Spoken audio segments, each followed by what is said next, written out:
I just want to make sure you all are okay. Well, you know, it's like going to Valley and be back at it for 11:30.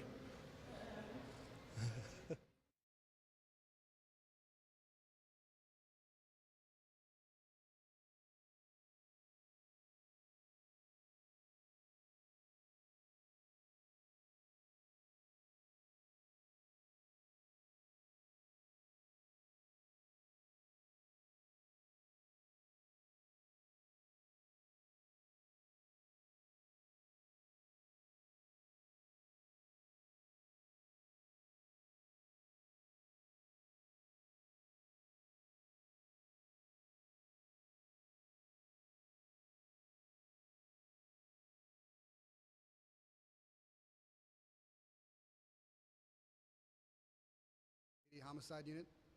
I want to start today by providing some encouraging trends that we've seen in violent crime in Louisville. As of today, we have 71 criminal homicides compared to 102 on this date last year.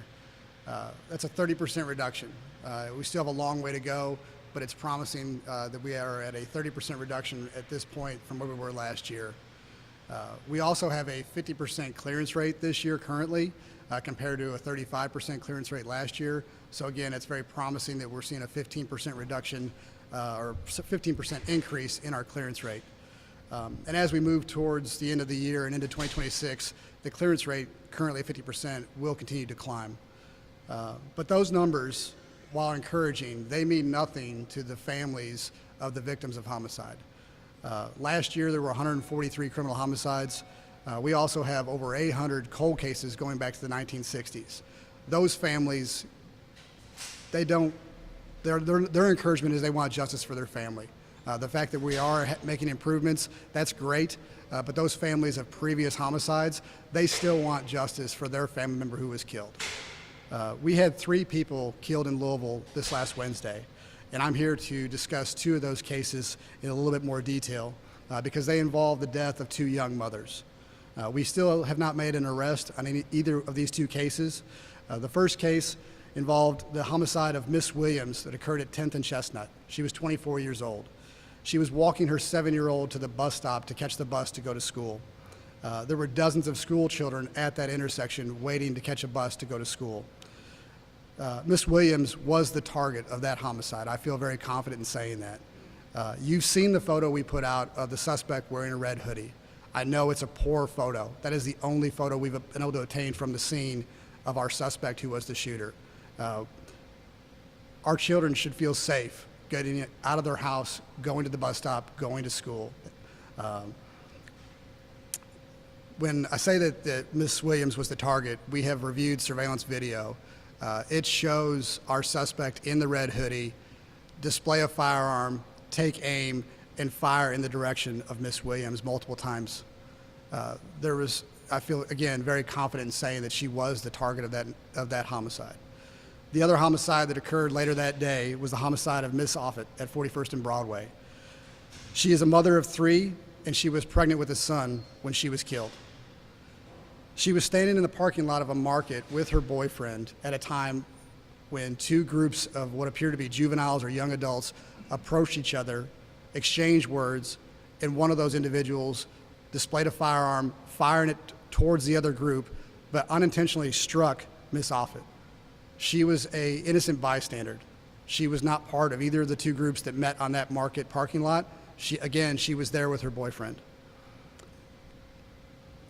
We know that through surveillance video, there were eyewitnesses to both of these homicides. We need those eyewitnesses to be able to talk to us, to tell us firsthand what they witnessed at those 2 incidents. Our community can't stand for this. We need these eyewitnesses to come forward so we can get these killers off the street. Police are often the face of combating violent crime. And while that is true, there are at least 4 other partners that we need to combat violent crime: the judicial, the legislative, and the community. At a minimum, those 4 partners need to come together and say we've had enough and we're going to fix the violent crime problem in our city, each with their own perspective and respective parts that they play in combating that problem. All of these partners, including the community, judicial, and legislative, have joined with LMPD in saying we are ready to change and make this problem go away. Eyewitnesses are crucial in a homicide investigation. Outside of physical evidence, we have to prove beyond a reasonable doubt that someone committed this act. If there's a lack of physical evidence, it makes eyewitness testimony crucial in identifying and prosecuting these people and getting them off the street in a court of law and putting them in prison. We can't take the word on the street or hearsay as credible eyewitness information. While it is helpful and it points us in the right direction, ultimately we need a first-hand witness to come forward and say that they witnessed what they saw and tell us that and testify in a court of law so that person can be punished for what they did. We understand that the public is sometimes reluctant to talk to the police out of fear of reprisal. And while I say that's accurate, I would be remiss if I said it is a factor. But what we need is for the community to start standing up to these people and not saying enough is enough. We are going to come forward and we are going to tell the police what you did and that we saw you do it. These families deserve answers. And if it were your family member who was killed and you knew that the people in the community knew who did it, wouldn't you want them to come forward? So again, if you were a victim or your family was a victim of a homicide and people knew, you would want them to come forward. And we're asking you to do the same thing. If you saw these acts take place, to tell us what you saw. If you don't talk, you're allowing these killers to get away with murder. Questions? Are there any links between the two cases? Between the 41st Street and Broadway and 10th and Chestnut. We do not believe there are. The question was, do we believe there's any links between these two cases?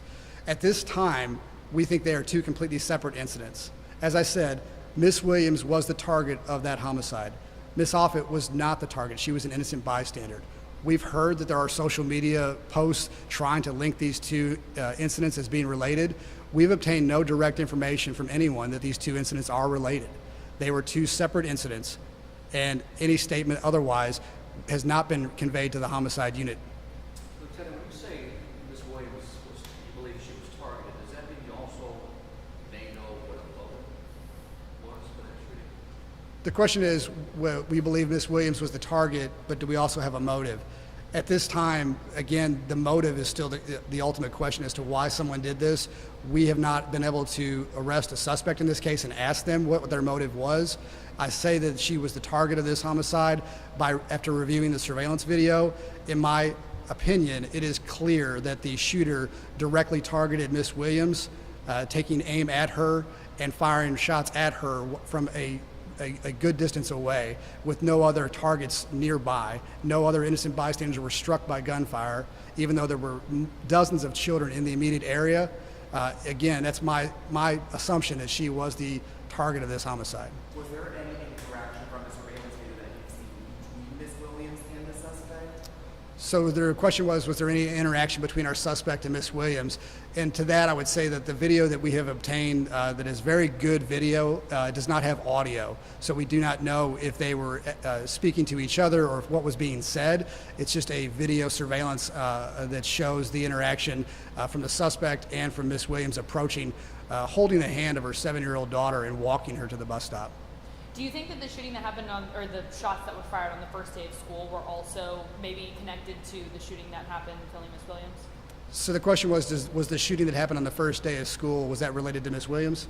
At this time, we believe that obviously there were two shootings on two separate days. There is some connection in the fact that we did initially get information that the shooter on last Wednesday was also the shooter from the previous the bus stop shooting. Because of information we obtained from the scene, we were able to detain that individual, interview that individual, review surveillance video, and determine through his clothing description as well as his statements that that's the individual that we detained was not the shooter from last Wednesday. The First Division did already have an investigation into the previous shooting, and they were able to place charges on that individual for the previous shooting that occurred on the first day of school.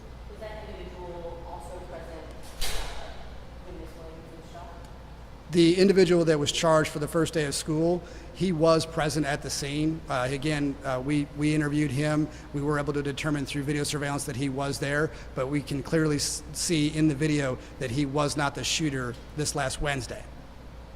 We heard about people saying that this is all part of like gang issues and gang problems in Louisville. Is that something that LMPD is looking at, or that LMPD believes has something to do with this?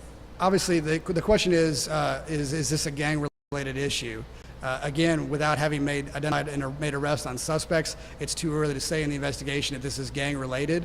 Louisville does have a youth gang problem and involved in violent crime, so that would be an assumption at this time that it is gang-related, but it's just too early to tell in this investigation if these two incidents are gang-related. If the suspect is watching this or will watching our reports, do you have a message for the suspect? The question is, if the suspect is watching this report, do we have a message for him? Yes, please come talk to us. Tell us what you did. The same message I would give to the numerous eyewitnesses that were there at both of these incidents. Please come talk to us. I know there is a fear for your safety about talking to the police. This is where we need the community to change their process and not be afraid to talk to us. And the community needs to be sick and tired of what's going on to these children, these mothers, these sons, these daughters, and these husbands, and to come and say enough is enough. We are going to start telling you, the police, what you saw, so that way we can arrest these individuals and prosecute them in a court of law under laws that the legislature have passed to make stiffer penalties and make these people not part of the community who have no business, because all they do is seek violence